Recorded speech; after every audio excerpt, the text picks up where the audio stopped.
Final here in Charlotte, Utah State rebounds from their first loss of the year with a blowout victory over Charlotte. Final score in this one, 79-53. Let's pause 10 seconds for local stations to identify themselves. You're listening to Aggie Basketball from Learfield. Your station for the Aggies. News Talk KVNU Logan, 102 FM, 610 AM. And on Alexa, Google, online, or the app. The home for the Aggies.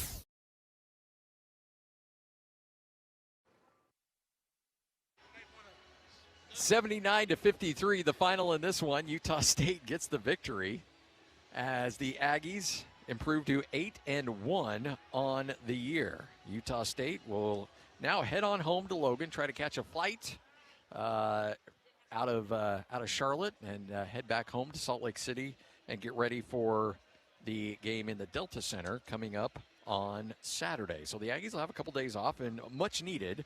It was a long road trip. Aggies have been on the road ever since Tuesday and have a chance to come back, regroup a little bit, and get ready for Illinois State on Saturday. Today's postgame show brought to you by Farm Bureau agent Brandon Jensen. Contact him at 435-752-4800. It's your future.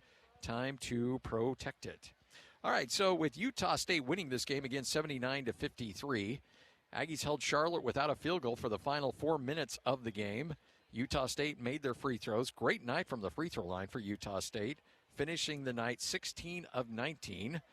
Utah State also with 31 rebounds, 35 for Charlotte, as the Aggies get the win, 79-53. And joining us now, the head coach of the Aggies, Jerrod Calhoun. And Coach, a slow start for your team, but boy, when they got it going there in the second, or in the latter part of the first half. What was the key to getting that going? Yeah, I mean, we talked about what this team, how our response would be to defeat.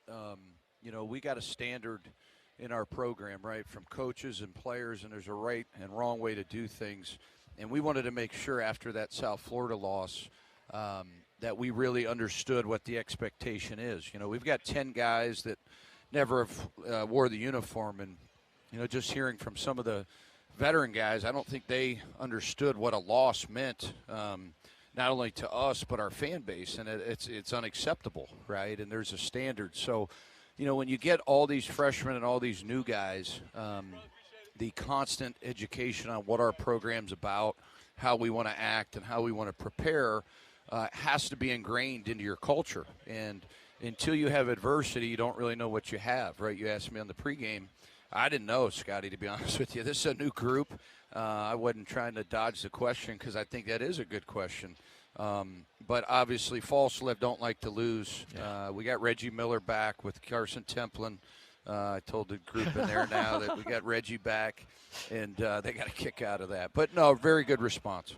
Well, you changed up the starting lineup a little bit, and it's hard to judge Clark because of the foul trouble he got into early. But give me your thoughts on Elmy getting his first start. I mean, you gotta joystick some things sometimes. You got to get guys' attention. It's a very, very productive-based business that we're in. It's a pressure cooker of a job, and I got to get guys' attention. And, the biggest thing that I was taught a long time ago by, Bob Huggins and Coach Massimino, two guys that I think are Hall of Famers, and Jeff Young that I learned a great deal about at Walsh University, one of the most underrated coaches. One thing we can control is we can control playing time, and we can control which guys deserve to play and which guys needs to step it up. And I thought Adlan Alameen in the South Florida game gave us a jolt of energy. I think his upside's through the roof. And I thought Tucker Anderson, I just told the team, I was very, very, Tuck's a team guy. Tuck has just got to continue to get more confident, continue to get tougher. And I like that combination. So we'll see what happens, this week in practice.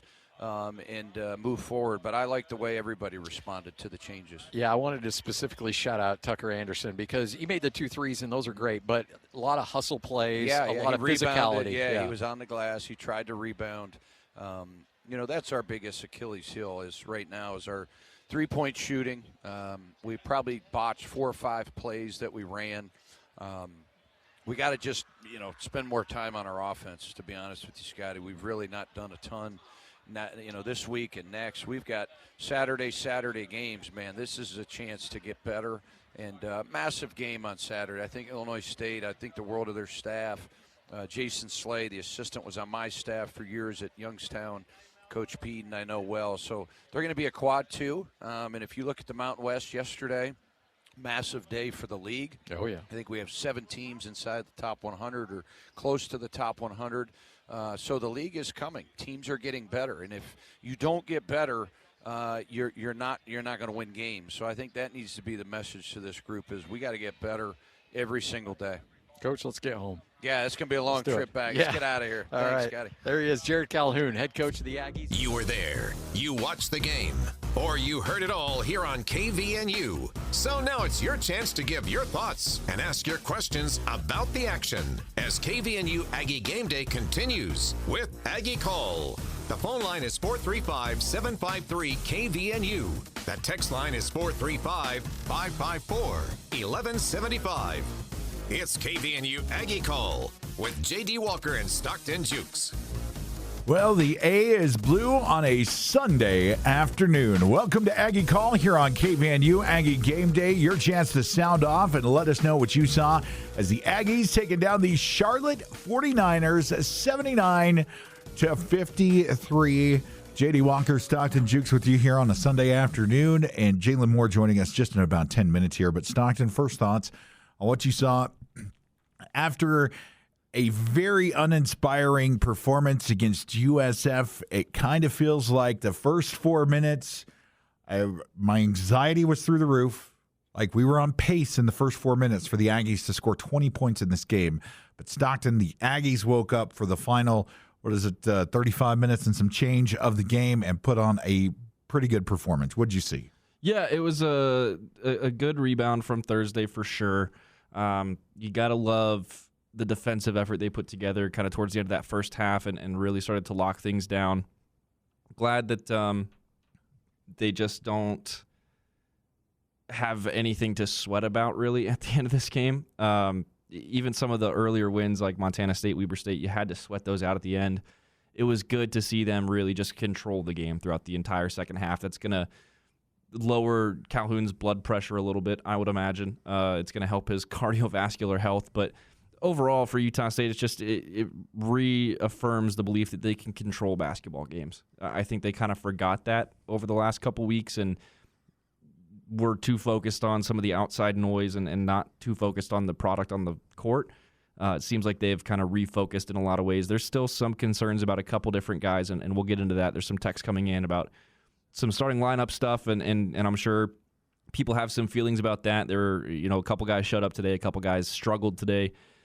But overall, I think it's a pretty good Sunday for Utah State basketball, and I'm not really that upset about anything after that game. Man, after the Montana State game, after this game, I was thinking, the first 4 minutes, I'm starting to get anxiety again. But then it seemed like everything calmed down. I think the moment for me was checking out the close of the first half is where I felt like, all right, this is the Aggie team we know and love. They went 6 for 8 to close out the half, holding the 49ers to 0 field goals in the last 6 minutes of the half. Coach Calhoun mentioned it a couple weeks ago. I think it was – I'm trying to remember what game we saw that we were able to attend the press conference when he said he was going to go to more of a defensive. We might have to play some more defensive basketball. Definitely saw that as the Aggies just 53 points allowed. I would like to toot my horn a little bit. 78-56 is what I said in the pregame for the score prediction. And I'm about as good at score predictions and predicting that stuff as, I don't know, the Grinch is of ruining Christmas. But it was definitely, for me, I feel a sigh of relief. In fact, you can tell it's a lot looser on the post-game after that one. Also want to take a note to let you guys know that it is the Idaho Potato Bowl for your Utah State Aggies. They will be taking on Washington State December 22nd. It is the the Elizabeth Cantwell Bowl. Former USU president, now at Washington State. We were kind of joking a little bit that maybe a gold bidet should be a trophy out there. And delivered in one of those golf carts, but they'll have full information on that. Coach Bronco Mendenhall is going to have a press conference coming up a little bit later this afternoon. Our guys over on the Full Court Press tomorrow, we'll have all the coverage on that from 4 to 6 on our sister station 106.9 The Fan. Also tomorrow morning on the Valley's Morning News, we'll also get you some of the highlights for that too. But wanted to let Aggie fans know that the Aggies are going bowling and appreciate the chance to play some extra football for these athletes. And it's a great day here in Cache Valley, picking up that win. Looking at some of the top performers here, and you can sound off to 435-554-1175. That's 435-554-1175. We'll jump into the text line here in just a couple minutes when we hook up with Jalen. But Mason Falslev, my friend, the guy I think kind of be the player of the game across the board. I mentioned he's flirting with a triple-double. Jason Walker and I have different ideas of what flirting is.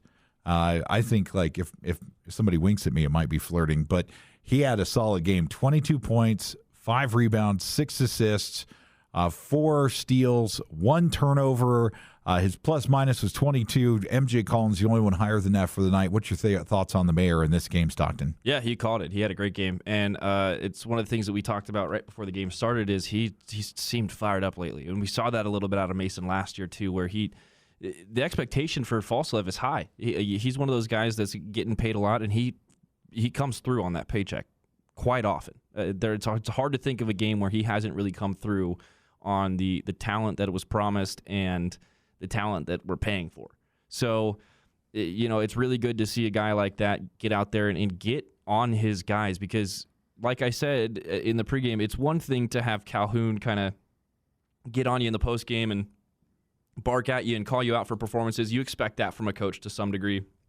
But when it's coming from your captain, your guy on the floor, it hits a little bit different. It makes you want to play a little harder. It holds you a little more responsible. So it's I think Mason's doing a great job this season and not just in scoring and not just in his on-court production, but he's just such a benefit to this team as a leader too. Not just a basketball player, but as a leader. And I think that's what Coach Calhoun was maybe using a little bit of the prod, saying, hey, I got to get one of my guys in there to say, you know what, this is it. This is finally enough. And I kind of joke, I'm feeling some going into halftime Bryson Barnes vibes at Fresno State from Mason the last little bit. And you saw it. I didn't see him like angry on the court, but like through his play, it was determined play today, interrupting, stealing the ball, feeding out outlet passes. Also saw some different things with the Aggie offense that really kind of showed me things were set. I think it was 8-17 in the second half, Stockton. The Aggies forced a turnover, going down to score. Carson passed it off. I think it was Kobe King under the basket, and Kobe didn't really have a great shot. And we have seen the Aggies kind of in some double coverage and under the rim try to force some things up. Kobe passed it out. They moved the ball around. They were able to get the 2 points on the possession. And that kind of showed me that instead of playing fast and loose like we had seen a little bit, it seems like they had that maturity, some of that experience. Kobe King, one of those experienced guys, instead of forcing it up, we saw him kick it out and move it around. The Aggies were able to convert that possession into 2 points. That really, one of those things I saw that encouraged me in this game. I know not like a real sexy possession or a block or anything like that, Stockton, but for them to go from what might have been an unsuccessful possession, slow down, kick it around, find the right guy, and get into it. That's promising to see from our Aggies after the last couple of performances. Yeah, absolutely. And like you said, just seeing some of that experience come through, right? I was looking for some of that out of Drake today, and I know that he was quiet on the score sheet. But when you look at the overall box score, Drake Allen, a plus 19 while he's on the floor. That is the third best plus-minus on the team today. So defensively, he was right there. Didn't generate the turnovers, only had 1 assist, 3 rebounds, 4 points, 2 personal fouls. Not an eyebrow-raising stat sheet, but we saw some maturity out there from Mason, from Drake, from MJ, from Colby. That is really going to pay dividends going forward because Utah State, one of the things they really struggled with against South Florida was I think they played immaturely. They played like they were trying to force passes, trying to do the flashy stuff, trying to make things look good on camera, but they looked terrible when the ball was stolen for the 20th time in the first half. It was just sloppy basketball trying to make it look really flashy. It didn't happen today. They were smart with the ball. They were making the last pass. They were making the smart pass. They weren't trying to jam the ball down low and take some bad shots in front of the hoop, except for in those first 6 minutes where I was about to tear my hair out. But after that, they figured it out. And so, yeah, seeing some of that maturity develop for the team today, that is going to pay dividends going forward, just so that they take better care of the basketball. I mean, only 6 turnovers as a team today to 17 assists. That's, I think, their best ATO ratio of the season so far. Yeah, it was pretty, just a well-together experience. Looking at the first 4 minutes was like you almost had to hit the panic alarm a little bit and go say, okay, what's going on? I believe they were 0 for 6 to start from the field and then 0 for 2 from 3. They had 2 free throws to make it only 2 points in the first 4 minutes and something. It was really kind of sputtering, but then to see in the final 35 minutes this team really turn it on. And it wasn't just the starters, 27 bench points. We saw 29 points off of turnovers. That is something that was non-existent against the Bulls in Florida. The rebounding and stuff was there. Fast break, it seems like there was a lot of stuff. And they averaged 1.2 points per possession, so that above that point per possession, which really kept the Aggies in success. And, the Aggies trailed for about 9 minutes in this game. But that was 9 minutes in the first half, and once you reached about 8 minutes left in the first half, Utah State took the lead one time and never gave it back. It was tied 3 times. Utah State took the lead one time, didn't lose it after that. So yeah, rough start, rough first 8 minutes, but I think something really snapped mentally for those guys after the second media timeout where they're like, yeah, we're not doing this again today. So really pulled it together. And then even if you just compare like first half, second half stats, 51% from the field, 20% from 3 in the first half. 48% from the field, but 27% from 3. Started to find a little more shooting back there. That's my biggest concern going forward, I think. Oh, and the free throw shooting, too. They missed 3 free throws in the first half and hit all 6 of them in the second half. So, to me, the biggest concern offensively for this team right now, you got to find the three-point shot a lot more consistently. They are built to take so many of those threes, and they are taking a lot of threes, 10 in the first half, 11 in the second half, 21 total, but they only hit 5 of them today. And out of those 5, it's nice to see Tucker go 50%, 2 for 4.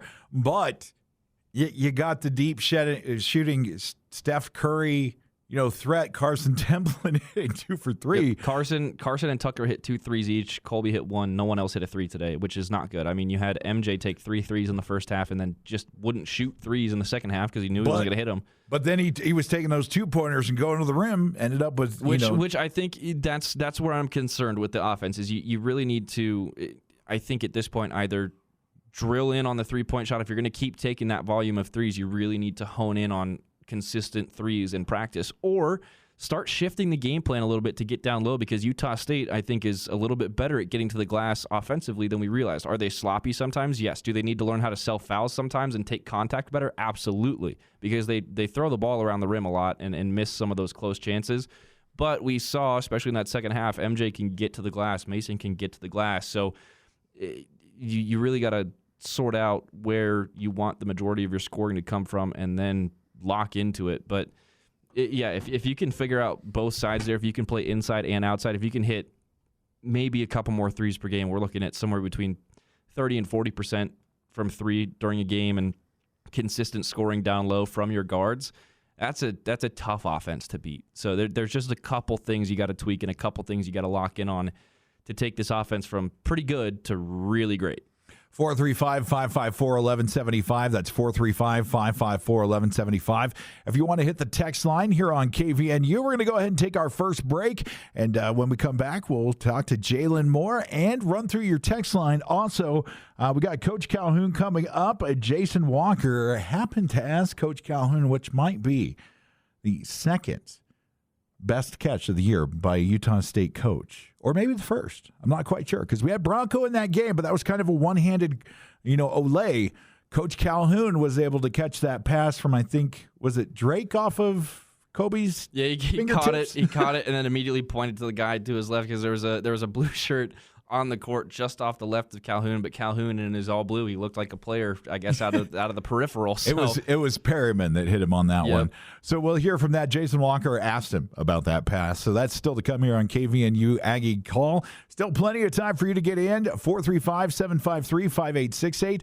Also the text line open at 435-554-1175, and we'll be back. Addiction does not discriminate. If you or someone you love is struggling with addiction, you're not alone. There is hope out there. Renaissance Ranch has been teaming up to provide a place for healing. They understand themselves how powerful it is to overcome addiction. If you've lost hope or if you're scared for someone you love, there is a way back. Renaissance Ranch is there to help you out. You can learn more by going to renaissanceranch.net or visiting their location right here in Logan.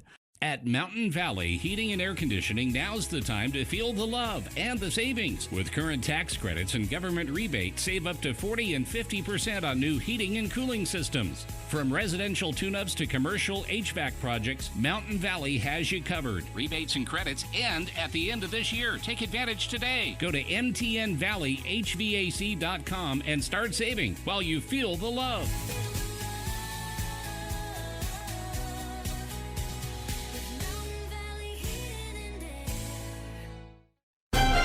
Across our valley, families and friends are gathering, sharing meals, stories, and long-held traditions this holiday season. I'm Lance Zollinger, president at Cache Valley Bank. For generations, you've trusted us to be part of your financial journey, and we're honored to be your hometown bank. This season, we wish you joy, safety, and meaningful moments with the people you love. You deserve it. Happy holidays from Cache Valley Bank, member FDIC.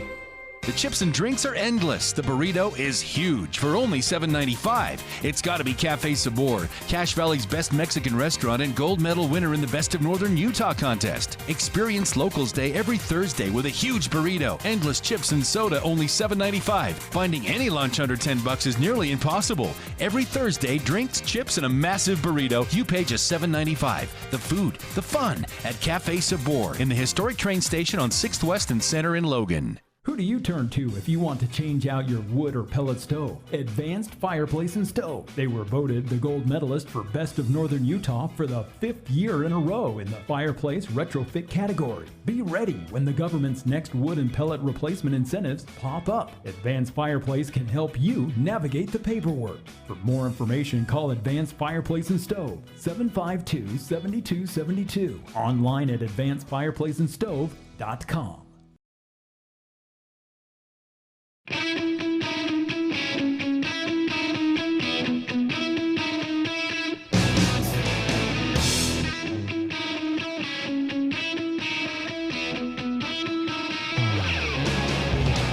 KVNU Game Day continues with Aggie Call.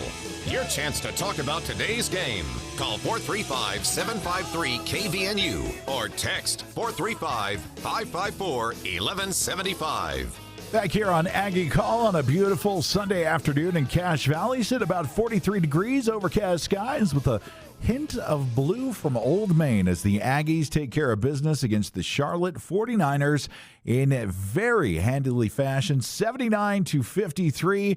Joining us on the phone line, Jalen Moore here on KVNU Aggie Call. Jalen, what did you see?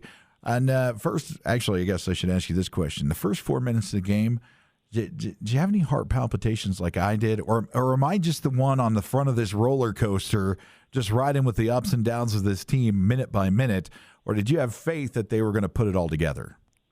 Yeah, Charlotte comes out and gets a big dunk, and gets a lot of energy going for him that way, gets a lot of momentum. I was kind of feeling, oh, here we go, kind of a slow start. But after a while we picked it up. I thought our defense was huge. We were making them turn it over a lot. We were being aggressive. I thought that was all huge for us. And like we touched on before the game, Mason looked really, really good, played hard offensively. I thought it was a good game, good showcase, and we got to keep it up. So a big response. The Aggies 10-point favorites. Stockton, I'll ask you to kind of look and see if there's any update on the any of the ratings or anything. I know it might be a little delayed because It's kind of Ken Palm's quick. Yeah, well, I mean, it's a Sunday, too, so everybody's kind of just chilling, relaxing out.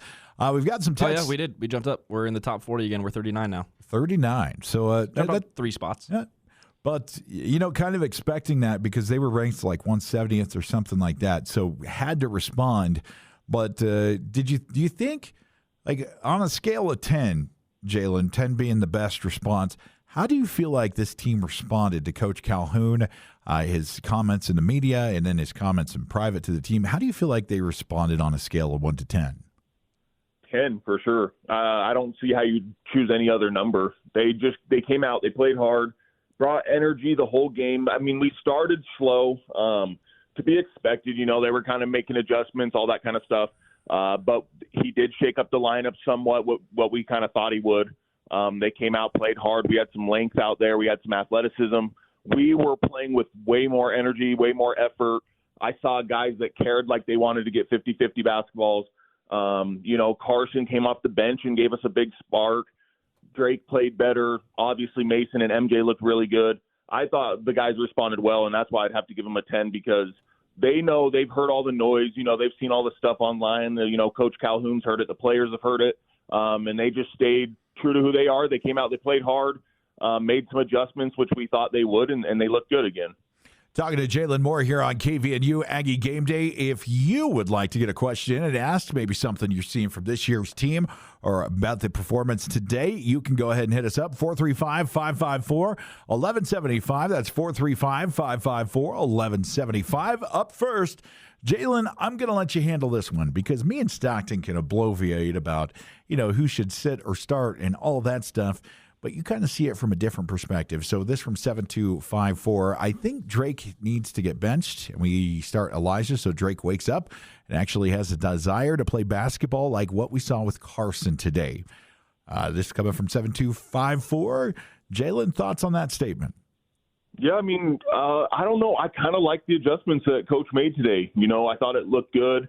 Got some different length out there, got some different athleticism. I thought it was fine. Drake did fine this game. I don't see why not just come out the next game with the same exact lineup, get these guys reps together throughout the week in practice, and see how they can flow together, see how they can build. And I would like to see this same exact starting lineup next game and just see how the flow and of this lineup goes. So how would you, looking at Drake's stats, it didn't really come off the page and blow up. 4 points, looks like 3 rebounds, 1 assist, 2 personal fouls, no turnovers. But when he was on the floor, he had the third best plus minus of the night, 19 plus on that, behind MJ Collins at 30 and Mason at 22. That tells me there's a little bit of a calm or a peace when Drake is on the court with this team. Is that what that number means? I mean, I'm just a fan, Jalen, so I look at that number and I'm like, and that tells me that when he was on the floor, this team was running at their best with the combination. That kind of goes beyond those stats and shows a little bit more that just having Drake's presence on the floor kind of brings a calming presence to this Aggie offense. Yeah, I definitely think it does. And he has the experience. Like I said, I know that he's going to go back and study and watch film and find the areas where he can improve and make differences, and make changes.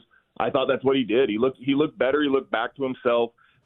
A lot of people were stressing about his turnovers. He comes out, he doesn't have any turnovers, has 4 points, he rebounds, he controls the tempo of the game. Even if he's not, like I said, it's not always about scoring, not always about putting a bunch of stats on the, stat sheet. There's different things of the game, like controlling the tempo, being a leader, being vocal, all those different things that can affect the game. And I think the Aggies get that from Drake, whether his stats are big that night or not. And he looked like the team was under control tonight, mainly because of him. And just to put it in perspective, if any other point guard guys speaks out on the roster that would run the offense, Elijah Perryman of 14 minutes had a 3+, and then Jordy Barnes at 0 with 7 minutes on there. So at the point guard position in this game against the 49ers, the Aggies were the best in Drake Allen's 23 minutes at the point. When he was running the offense. That'd be a fair assumption to say with those kind of just looking at the numbers, Jalen. Yeah, I definitely think so. And that's why I say I don't think I would go in a different direction with him. Like you said, it's the ebb and flow of a season. Like he had a couple down games. Let's see how he's going to bounce back. I think that's one game where he played controlled. He controlled the team. Our pace was at our pace majority of the game, besides the first 4 minutes or so. So keep him out there, let him keep going, and like I said, get some runs in with this new starting lineup all week, and I would like to see the same lineup next week for sure. Talking to Jalen Moore here on KVNU Aggie Call up next, 2490 on the text line. You can sound off and be a part of the conversation too here on Aggie Call on KVNU. 435-554-1175. That's 435-554-1175. I think we start Mason and MJ and pull the rest of the starters out of a hat. I think that's kind of, I get it, but I think Jalen's onto something. I think we roll with these guys a little bit and see how they cook. I know Gary didn't have a great game. 8 minutes, 5 fouls. It just kind of how it worked a little bit. I didn't see anything too egregious, but it'd be interesting to see how this lineup kind of cooks. Stockton, thoughts on that? Yeah, I don't know. I really didn't see anything that wrong with Drake's performance today. I know, again, just not popping out on the stat sheet, but plus 19 defensively, top 3 in the plus minus. Yes, there do need to be some shakeups with the starting lineup with some of the other guys. I know that we saw some awkward moments in the first half from KT, and I know we saw some awkward moments in the first half from Mason and Drake and stuff, but KT also came out and he ended up really finding his rhythm. Gary's struggling right now down low. I think starting him today was interesting, and I agreed with the decision initially. It's tough, though, because Gary has a hard time being physical on the block without getting whistled, and that's starting to cost him a lot of minutes in games. Those quick 2 fouls in the first couple minutes of the game kind of ruined the rest of his game before it really even started. So I think it's just all about kind of finding a balance now for Utah State of consistency. You don't want to have a rotation out there where there seems to be a huge drop-off in production and skill and ball security. So it's just finding the guys that play best together and seeing kind of the workload that keeps guys healthy but also productive. And you don't want to exhaust your big men, but you want to have, experience and size and leadership out there. So there's just so much that goes into this discussion where I'm sure the starting lineup is going to change multiple times throughout the season. I just don't know if really any of us besides Coach Calhoun are educated enough and are seeing enough to contribute meaningfully to that conversation, because most of this stuff is determined in practice. And it sounds like Calhoun and these guys had a pretty decent defensive practice over the last couple of days because they played great defense today. So clearly there's a lot that's still in the air. Guys are still earning spots, earning minutes, figuring out who plays best with who, what rotations work, what rotations don't. It's all growing pains, and again, we're 9 games into the season now, so there's still a lot of time to grow, but I'm not sure we should be bashing on anyone's specific performance yet, just because there are a lot of things that can change and a lot of inconsistencies with some of the last couple of games for Utah State. Coming up next on the text line, you can be a part of the conversation at 435-554-1175. This is a two-parter from 0783. It's good to win and improve our winning percentage against teams from the NFC South cities, New Orleans, Charlotte, and Tampa, to 666 or 750 if you consider Davidson close enough to Charlotte. I know Stockton has experience hoping for 1,000% winning percentage against teams from those cities and having a somewhat okay 6.66 percentage. Do not talk to me about NFL football today. Just don't do it. Go Seahawks. Our next scheduled game exploits a loophole where the net rankings will be considered a neutral game despite being a lot closer to Logan than Illinois. How these able to play across town in Vegas and call it a neutral game when they could play at the T-Mobile there where the Golden Knights play. It'll also be interesting to see if they ever adjust the system to account for scenarios like that. I'm not too sure. It is pretty close to get down to Salt Lake next Saturday. Next Saturday down. Isn't it next Saturday down in Salt Lake? Yep, the 13th, I believe tip time is 3 p.m. is what I saw. Okay. I'll double-check on that really quick and pull that up because they have announced the tip time. But, yeah, Illinois State in the Spectrum the 13th. That's Saturday in the afternoon. pretty sure there's still tickets on sale. You can get them a couple different ways, but the socials for the basketball team has the official links that you can go to get those tickets for that game. So if you can make the trip down, it's always fun to go to the Delta Center, and Utah State's going to be playing a team that should be a favorable matchup for the Aggies. So if you can get down there, go down there. I'm excited just to watch that game. I know we were kind of floating the idea around of going down there. I don't think that's going to happen, but let's see. The tip time for that one has been published as not wanting to load. Awesome. There we go. 3 p.m. Yeah, so I was right. All right, so we'll be on at 2. That'll be on Saturday. On 2 next Saturday. Sorry, we work a little slower on Sundays. My brain doesn't wake up until Monday morning, so it's a little bit slower there. But Jalen, I thought about a game. Maybe you've had experience with this, maybe or not. An invitational or a classic with the Spectrum up here in Logan, a beautiful facility. Unfortunately, our Aggies are going to have to slum it down at the Delta Center. Is that what they're at for this? Yeah, so they're going to have to slum it going down there to a lesser experience, but pretty close to the same area, could be kind of considered a home game. Does it make that much difference when it's like a neutral court, but not for one team or the other? No, not necessarily. I think it's going to be cool. I remember we got to play BYU at Vivint at that time, the Delta Center, and I thought it was a really cool experience to be able to play on like an NBA court. We had tons of Utah State fans there, tons of BYU fans. I thought it was a great turnout, and I thought it was just a great place to play a game. So I think our guys are going to be looking forward to it. You get to play on an NBA court, get to play against another team that's going to bring some energy, that's going to have athletes. Like you guys said, it should be a favorable matchup for us, but I think it's going to be another game that's going to test us and get us ready for conference play that's going to be right around the corner. Man, I missed the Salt Lake Slam. That was such a fun event that they used to put on at the Delta Center, and they used to get awesome crowds because it was all in-state basketball. It was Weber State, Utah, BYU, Utah State in the Delta Center. It is a shame they don't do that anymore, man. Yeah, that was such a good format. I know. There's a lot of push, and you heard Coach Calhoun talking about it to play. They're ducking us now. They don't want to play us. Well, with a lot of travel and stuff, it might be something that they have to reimagine, especially with change in scheduling and all that thing. So never say never. You can look for it in the future. But I seem to remember someone saying a certain school in Utah has nothing to gain and everything to lose by playing us. So it's going to be hard to get them on the schedule. Which one?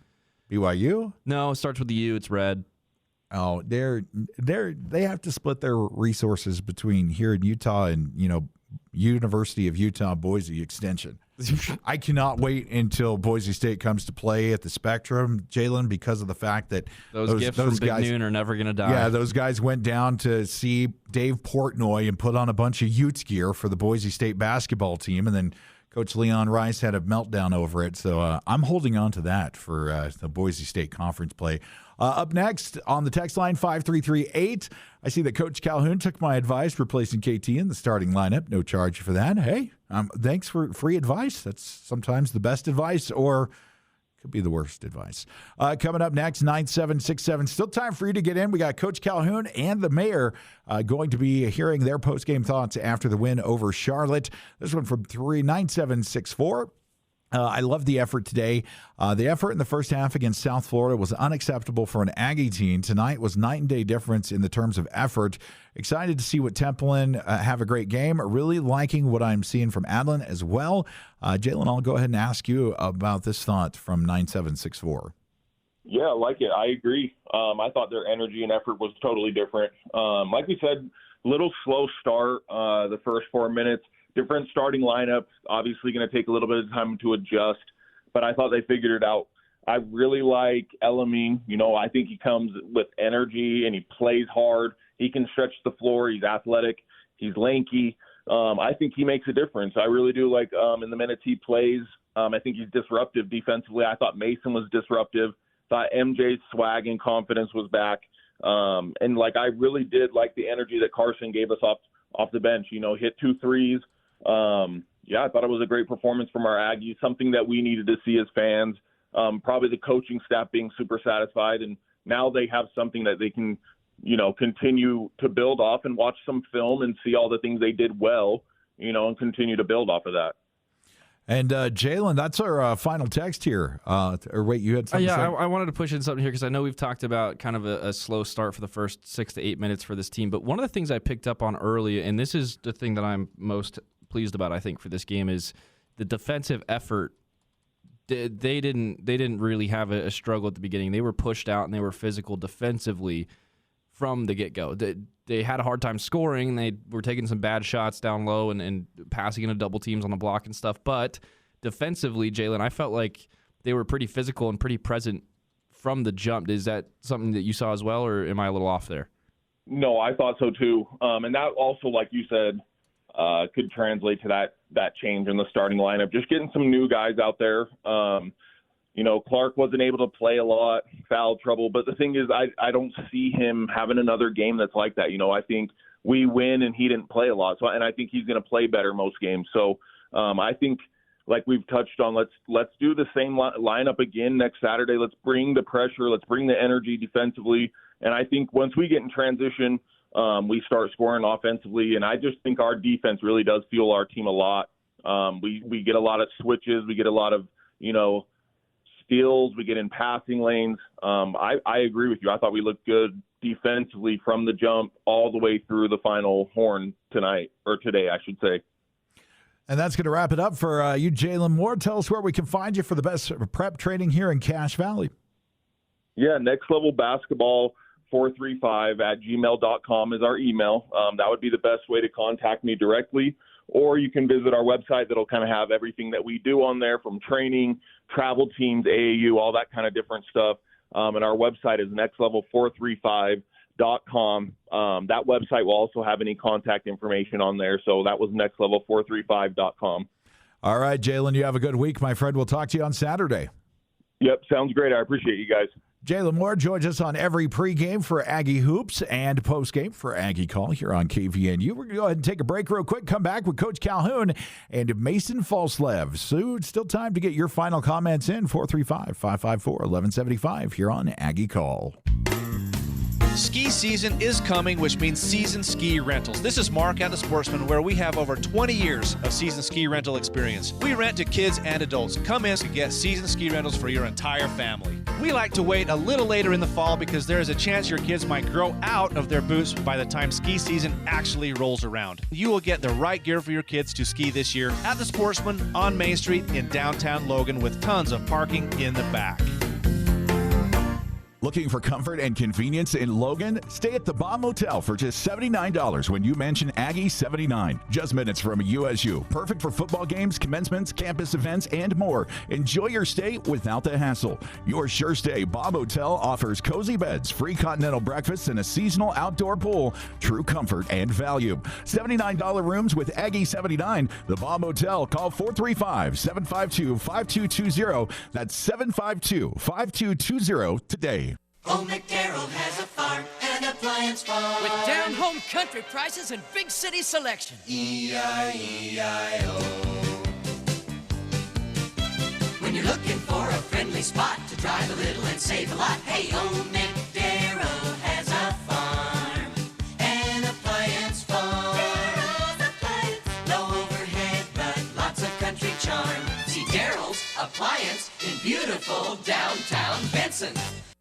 Thank you for letting Cache Valley Ear, Nose, and Throat, the Allergy Clinic, and the Hearing Aid Center care for your family this year. Be sure to call us for an appointment before the end of the year to make the most of your cafeteria or flex funds. Located in Providence and North Logan, Cache Valley ENT also has offices in Box Elder, Rich, Bear Lake, and Franklin counties. The entire team at Cache Valley Ear, Nose, and Throat wish you and your family a healthy holiday season. Go to CacheValleyENT.com for details. Most insurance plans, including Select Health, are accepted.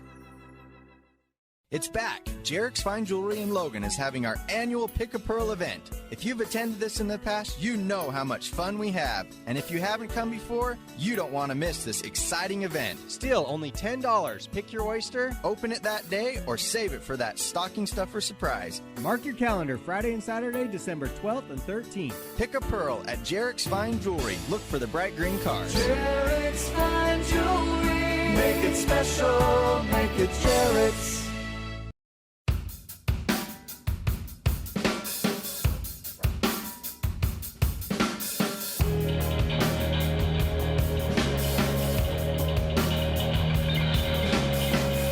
This This Aggie broadcast is brought to you by Riverwoods Conference Center, Cache Valley's largest, most versatile event center on News Talk KVNU, covering Utah State sports like no one else.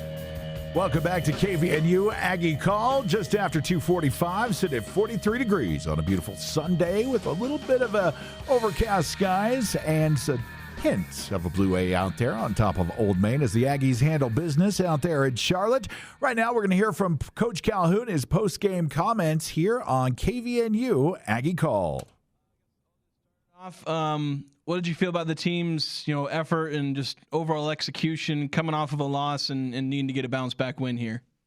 Yeah, Scotty asked me that on the pregame, and I really didn't know, to be honest with you, Jason. Now with so many new guys, it was interesting. We had player meetings yesterday in my room. We met with 4 or 5 kids and just try to get on the same page with them, and just have good conversation. And I think between the freshmen and the new guys, I don't know if they quite understood the standard that playing for the Aggies, what it really means, right? And they're like, wow, is that how we are after every loss, losing to South Florida? Well, yeah, we're not used to losing. This is a program that really wins a lot of basketball games. So just going through adversity for the first time, seeing what their response was going to be was good.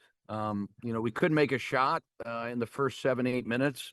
We kept our defensive intensity up, our ball pressure, our rotations, and we fought through some of that. And that's what you have to be able to do if you want to win games. I was pretty pleased.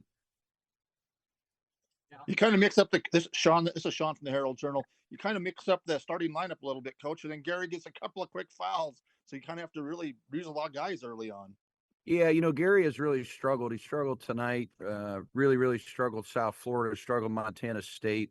He's got to have a good week of prep. He's got to get himself out of this little slump that he's in. But, one thing I learned a long time ago from Bob Huggins and Raleigh Massimino, I was fortunate to have 2 Hall of Famers, played for one, coached with one. Coaches control playing time. That's one thing we do still control in this crazy environment that we're living in. And I felt like we needed to switch it up. I needed to get some guys' attention. I thought Gary and Natty could, provide some energy, like an energy jolt. And there's certain points in the season you got to use your gut, and we did that. And the guy I was most pleased with tonight was Tucker Anderson. I thought he really responded. He didn't hang his hat, and really, really responded well. And, Falslev is like me. He does not like to lose. He's a fierce competitor. He's a bad loser. The same way I am. So I think that's why we're a good match. And he did a great job, I thought, leading our guys. I want to actually follow up on Adlan Elamine, where, not only does he get the start, but he plays a lot, and he played a bit more against South Florida. Just what have you seen from him that's helped, elevate him from kind of fringe rotation to pretty consistent rotation and starter today? Yeah, I just think his upside, right? At the end of the day, the guy's 6'9", 7'1" wingspan. He can make a shot. He's still learning the game, figuring out the physicality of the game. It's kind of what I told him yesterday. It's really up to him. I can teach him how to play, with the ball, off the ball, but he's got to dedicate himself to this game. And usually what you put into it is what you'll get out. And I think if he puts a lot into it, he's got a chance. He's got a high ceiling. And by the end of the season, I think he'll just get better and better. Coach, Mark Reno from the Utah Statesman. A couple areas where you really controlled the game were the turnover margin and then points in the paint. Just kind of how did that go your way tonight, and what did you see that made you effective in those 2 areas? Yeah, just the carelessness the last 2 games before today, 28 assists, 24 turnovers. It's enough to drive you crazy because it's just wasted possessions, shots that you're not getting, opportunities. So we really, really talked about that. Changed up some of our play calls. Still botched about 5 or 6. We just haven't spent enough time on offense. I think the next 2 Saturdays, having all the prep time in between is going to be awesome to really get 4 practices a week, about 8 practices, really the next 2 weeks. And you saw last night, the Mountain West took a massive jump. Teams are getting better. Colorado State, New Mexico, Boise State. We got to do our part, and at the end of the day, if you're not getting better, you're getting worse. And I think our league now has 7 teams close to 7 teams inside the top 100. So it's been a good run. And we gotta get better because we know what's ahead here after one more game. The gauntlet, starts. So great opportunity on Saturday playing in the Delta Center. To me, it's going to be an awesome day for the entire state. We should be playing the University of Utah or BYU in that building. But that's their choice. They don't want to do it. So we scheduled Illinois State, which is a quad 2 opportunity on a neutral site. They got a chance to win their league. They're scorching hot. So I think it's a really big honor to play in that building because I got a lot of respect for, that organization. Hey, Coach Patrick Mayhorn from the Ag Ship. You mentioned after Thursday's game the off-ball movement and the lack of cutting. It seemed like Mason was especially focused on that in this game. How do you assess the off-ball movement here? Yeah, finally, right, Sean. I mean, if you're not going to make shots, you got to get to the paint. As Mark said, you gotta cut. We joke with them. We finally Drake got a layup on that Clyde cut. That's a corner cut in the slide. That's where we were elite last year. We really got to spend a lot of time teaching these guys the next 8 days how to get to the next advantage, what we're trying to look for. But we got Reggie Miller back. I told the team in there that Templin's 3-point shooting now, with him making that shot or those 2 threes, it's going to really expand everything up. That was a joke, guys.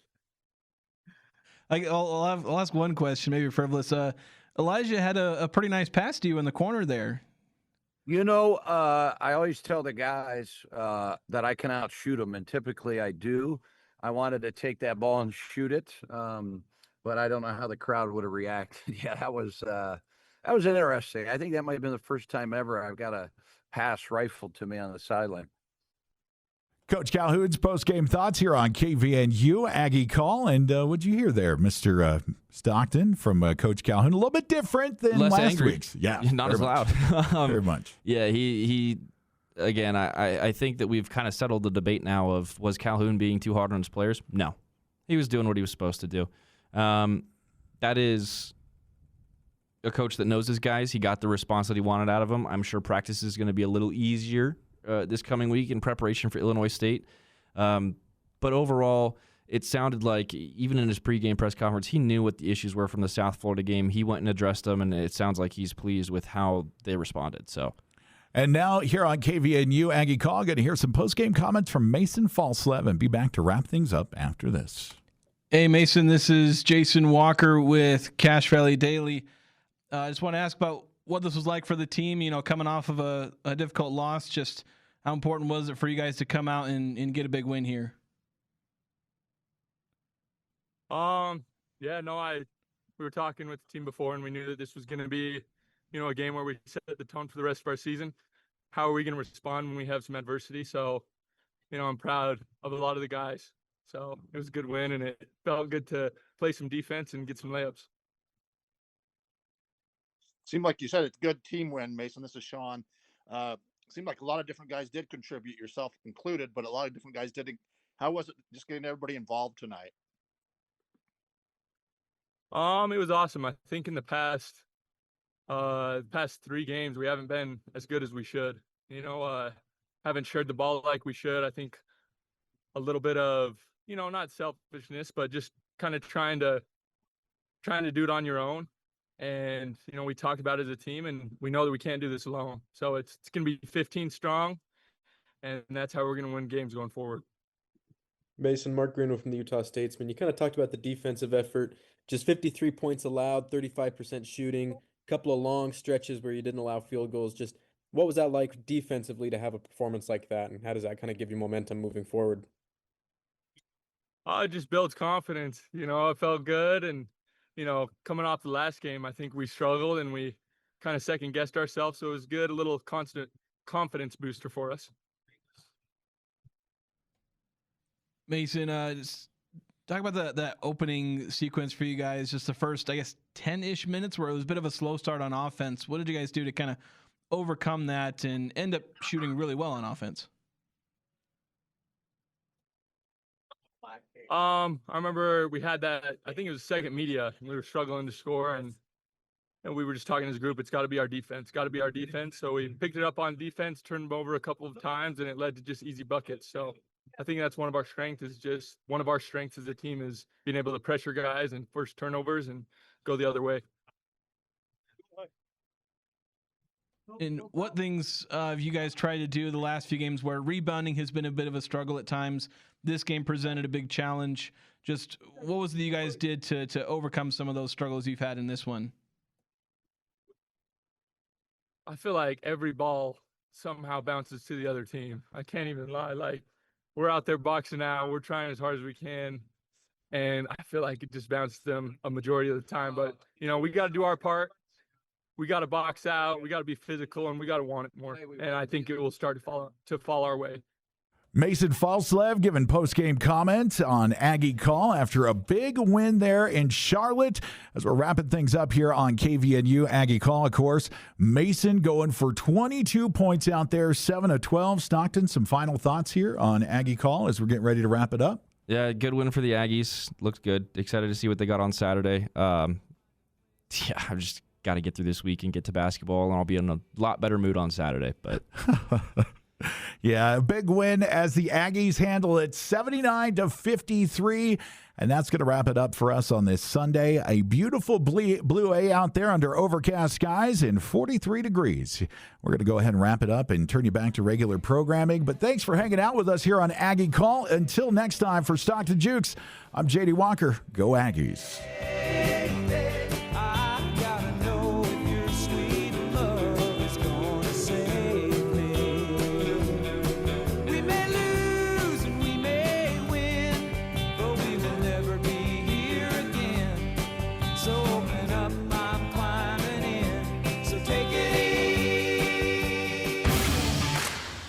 Utah State broadcast has been a presentation of News Talk KVNU and the Cache Valley Media Group, the heritage home for the Aggies.